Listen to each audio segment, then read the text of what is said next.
Bienvenidos a otra clase de histología. Hoy hablaremos sobre el aparato reproductor masculino, más específicamente sobre las glándulas sexuales anexas. Entonces, en forma de repaso con respecto al sistema reproductor masculino, tenemos que tener en cuenta que tenemos los órganos reproductores internos y los órganos externos. Dentro de los órganos internos vamos a tener lo que es el testículo, tenemos el epidídimo que se apoya sobre él en la parte superior, ¿verdad? En su polo superior. Luego tenemos el conducto deferente que va por el conducto inguinal, ¿verdad?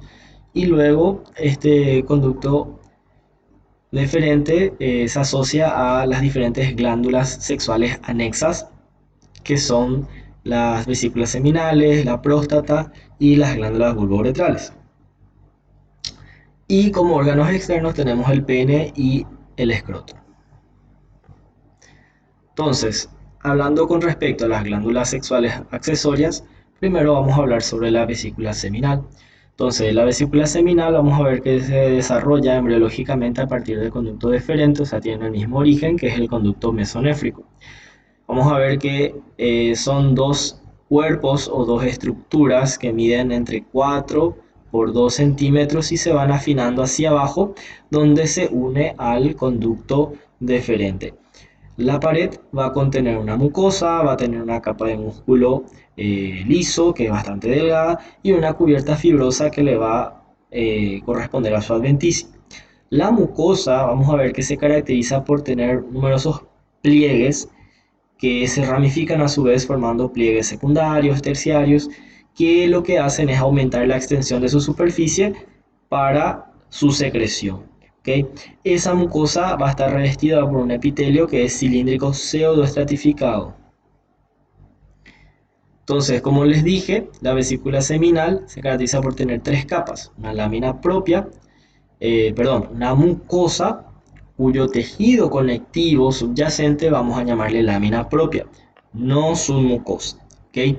Luego tenemos una capa muscular que va a estar formado por músculo liso, ¿sí? Luego tenemos una capa de tejido fibroso que le llamamos adventicia, que le separa de los órganos vecinos. Entonces aquí fíjense la glándula, como podemos ver, se caracteriza por tener luces amplias, ¿sí? Con abundante secreción en su luz. Y miren la mucosa como tiene unos pliegues. Estos pliegues se ramifican extensamente formando pliegues primarios, secundarios y terciarios. ¿Okay? Vamos a ver que la vesícula seminal tiene una secreción muy espesa y termina formando la mayor parte del contenido del esperma. O sea, el volumen del esperma depende muchísimo de la secreción de la vesícula seminal. Vamos a ver que dentro de su secreción tenemos fructosa, ¿sí? Que es la fuente de energía para los espermatozoides. Además de eso tenemos también prostaglandinas, tenemos aminoácidos, tenemos iones potasio y otras más. Entonces aquí tenemos una imagen donde podemos ver la vesícula seminal. Fíjense, tenemos la mucosa con unos pliegues bastante característicos de aspecto medio laberíntico. Luego tenemos la capa muscular y luego la adventicia. Fíjense cómo estos pliegues que corresponden a la mucosa están tapizados por un epitelio cilíndrico pseudoestratificado, ¿sí? Fíjense, el epitelio se caracteriza por tener este pigmento de nemosiderina, que es algo característico y nos ayuda muchísimo a la hora de diagnosticar este órgano. Luego tenemos la próstata. La próstata es la glándula accesoria más grande, más voluminosa. Vamos a ver que se encuentra por debajo de la vejiga, ¿sí? Del cuello de la vejiga, mide 2 por 3 por 4 centímetros y pesa hasta 20 gramos. Se encuentra dividida en varias zonas morfológica y funcionalmente, ¿sí? La forma que tiene es comparable con una nuez y, como les dije, está ubicada en la pelvis por debajo de la vejiga. Vamos a ver que la próstata va a estar compuesta por glándulas de tipo túbulo alveolar compuesta, que van a estar en número de 40 aproximadamente, y cada uno se va a vaciar en conductos independientes, unos 20 conductos independientes que terminan en la uretra. La próstata se caracteriza por tener una estructura que se llama cuerpo amiláceo. ¿sí? Que es una estructura redonda o sinófila bastante distintiva que nos ayuda también a diagnosticar este órgano, ¿sí? Como le dijimos, se divide en lóbulos, pero también se puede dividir en zonas, ¿sí? Esta división en zonas tiene mucha importancia clínica y también histológica, vamos a explicar después. Estas zonas son la zona periférica, que es la más importante, ¿sí? Representa el 70% de las glándulas de la próstata y también es el asiento preferencial y principal del cáncer de próstata, de ahí la importancia. Y también al ser periférico está en cercanía del recto o el canal anal, por lo tanto está en contacto o está al acceso, ¿verdad?, al examen del tacto prostático, ¿sí? O tacto rectal. Luego tenemos la zona central, que representa el 25% de la próstata, y luego tenemos la zona periuretral, que está compuesta por glándulas mucosas y submucosas.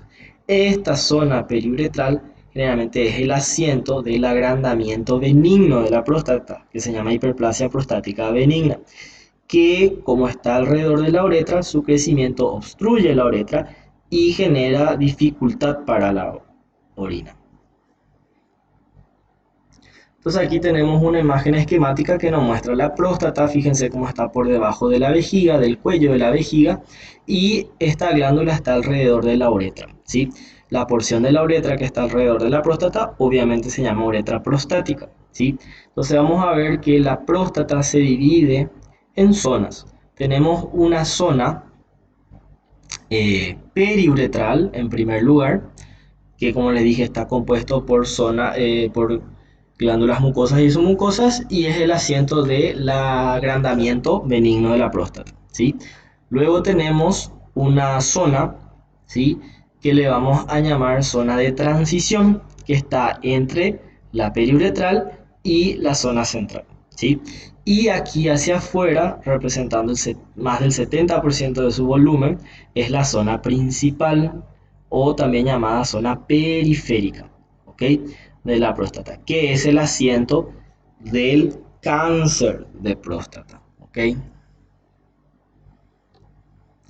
Entonces, histológicamente, como les dije, la próstata se caracteriza por ser una glándula túbulo-alveolar compuesta, ¿sí? Vamos a ver muchas estructuras tubulares, ¿sí?, amplias, ¿sí?, con una luz bastante amplia, por eso se llama túbulo alveolar, separado por un estroma fibromuscular bastante importante, ¿ok? Vamos a ver que estas glándulas, algunas de ellas muestran unos pequeños repliegues, ¿sí? Y debemos hacer un diagnóstico diferencial con la vesícula seminal. No nos olvidemos que la vesícula seminal, las luces de sus glándulas son mucho más amplias y los repliegues también son mucho más largos y mucho más profundos y ramificados, ¿ok? Otra estructura también que nos va a ayudar a diagnosticar la próstata viene a ser estas estructuras eosinófilas arredondadas que se llaman cuerpos amiláceos, como les dije. Entonces aquí podemos ver una imagen a mayor aumento donde vemos la glándula. Fíjense, la glándula tiene repliegues muy parecido a la vesícula seminal, pero le diferencia este estroma fibromuscular extenso y también la presencia de esos cuerpos amiláceos. Si miramos el epitelio, ¿sí?, de la próstata, vamos a ver que tiene eh, un epitelio estratificado compuesto por dos capas, ¿sí? Una capa de células secretoras o luminales y una capa de células basales, ¿ok? Es muy importante tener en cuenta la presencia de estas dos capas de células. ¿Por qué? Porque cuando nosotros estamos ante una patología maligna de la próstata, como les dije, el cáncer de próstata, la pérdida de esa capa basal de la glándula es lo que me indica la malignidad de la glándula, ¿sí? Entonces eso es muy importante que se recuerde, más todavía después en los años, como en el tercer año, por ejemplo. Entonces aquí tenemos, fíjense, eh, las glándulas, fíjense cómo son las luces amplias, ¿sí? Dentro de la luz tenemos estos cuerpos amiláceos y fíjense el revestimiento de esta glándula, ¿verdad? Un epitelio estratificado, ¿verdad? Donde tenemos las células secretoras superficiales y aquí una capa de células basales. Muy importante la presencia de estas dos capas de células, ¿ok? Bueno, ¿qué secreta la próstata? La secreción prostática es un líquido lechoso muy fluido que contiene cantidades importantes de fosfatasa ácida prostática, fibrinolicina, tiene ácido cítrico, tiene antígeno prostático específico, ¿verdad? Que se llama PSA, tiene zinc y tiene también anticuerpos, ¿verdad? Especialmente IgA. Algo que vale la pena recalcar, ¿verdad? Es, por ejemplo, la presencia de este antígeno prostático específico que se llama PSA. Este PSA es muy importante para el clínico. ¿Por qué? Porque este antígeno prostático específico se puede encontrar en la sangre. Por lo tanto, ¿verdad? Estudios de sangre pueden detectar la presencia de este antígeno y ante casos de una secreción muy elevada de este antígeno prostático específico, o sea, PSA elevado en sangre, eso es muy sugerente de alguna patología prostática. ¿Qué patología? Y puede ser tanto benigno como maligno, ¿verdad? Eso ya le dejamos a cargo, ¿verdad? Cuando hablemos de patología, pero aquí lo que es importante saber es la importancia de este antígeno prostático específico que en condiciones normales se puede encontrar elevado en sangre, lo cual es muy importante, ¿ok? Recordar, PSA. Luego tenemos las glándulas bulbouretrales. Las glándulas bulbouretrales se encargan de secretar lo que se llama el líquido preseminal, ¿sí? Es un líquido que se secreta, ¿verdad? Antes de la eyaculación y su función es más la lubricación del acto sexual. Las glándulas vulvoretrales miden en promedio 1 centímetro de diámetro y se encuentran ubicados dentro del diafragma urogenital, ¿sí? Vamos a ver que también son glándulas tubulares compuestas y están compuestas por acinos mucosos. Fíjense, la secreción de esta glándula es una secreción mucoide que facilita la lubricación del acto sexual. Bueno, tenemos que tener en cuenta que el semen, ¿verdad? Es un líquido que va a contener los espermatozoides y los productos de la secreción de estas glándulas sexuales. Tiene un pH alcalino que es importante porque neutraliza el medio ácido de la uretra y la vagina. ¿Ok? Vamos a ver que en cada eyaculación se emite en promedio 3 a 5 ml que va a contener 100 a 120 millones de espermatozoides en promedio. Bueno, y por último, terminando, tenemos el órgano eréctil del hombre, que es el pene. Este órgano eréctil va a estar formado por dos masas dorsales que vemos aquí de tejido eréctil, más una masa ventral también de tejido eréctil, que en este caso le vamos a llamar cuerpo esponjoso, y a estas dos masas dorsales le vamos a llamar cuerpos cavernosos. ¿Qué es un tejido eréctil? Vamos a ver que un tejido eréctil es una estructura compuesta por tejido fibromuscular con numerosos espacios vasculares revestidos por células endoteliales, ¿sí? Y entre los espacios vasculares vamos a encontrar ese estroma bastante fibromuscular. Vamos a ver que durante la erección estos canales vasculares se van a llenar de sangre y al llenarse de sangre se expande, ¿verdad? Este tejido fibromuscular y en algún momento este tejido fibromuscular, ¿verdad? Comprime los vasos sanguíneos que llenaron estas masas de tejido eréctil, por lo tanto permitiendo, ¿verdad? Que entre sangre y no salga, y al no salir la sangre se produce la erección, ¿sí? De este órgano. Entonces vamos a ver que va a estar rodeado por una capa fibroelástica densa que enlaza estos tres cuerpos que se va a llamar túnica luquínea. En la parte media se fusiona y se llama tabique medio del pene, que es lo que vemos aquí a este nivel. Vamos a ver que dentro de este cuerpo esponjoso va a estar lo que se llama la uretra. Y obviamente la porción de la uretra que está dentro del cuerpo esponjoso se llama uretra esponjosa. Entonces aquí tenemos una imagen histológica del pene donde podemos ver estas dos masas dorsales de cuerpo cavernoso y esta masa ventral de cuerpo esponjoso. Los tres son tejidos eréctiles, ¿sí? Fíjense cómo está rodeado por un tejido fibroso más denso en la periferia que los une, ¿verdad? Los une.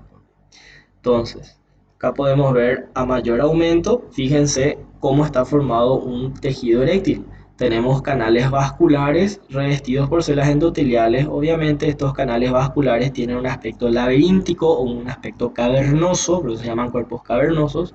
Y entre los espacios vasculares tenemos un estroma fibromuscular bastante extenso. ¿Ok? Acá podemos ver una tinción especial para ver colágeno, ¿verdad? Un tricrómico de Mayori que tiñe, fíjense, de un color bastante azul fuerte, ¿verdad? Debido a la gran cantidad de fibras colágenos que podemos ver, pero también podemos ver algunas que otras estructuras de color más eosinófilo que corresponde a células musculares lisas, ¿verdad? Por lo tanto, es un estroma fibromuscular. Y acá podemos ver los espacios vasculares, ¿sí? De aspecto laberíntico, de aspecto cavernoso.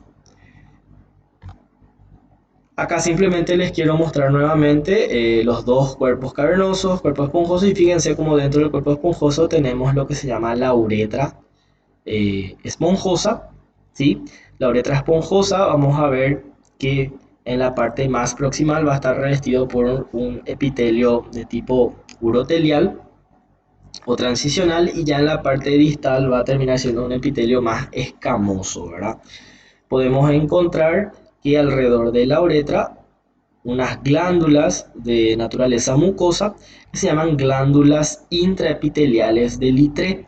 Se llaman glándulas intraepiteliales porque estas glándulas están dentro del epitelio sin necesidad de un conducto excretor, y también son glándulas importantes porque su secreción participa de la lubricación del acto sexual. Entonces aquí podemos ver, fíjense el epitelio de la uretra.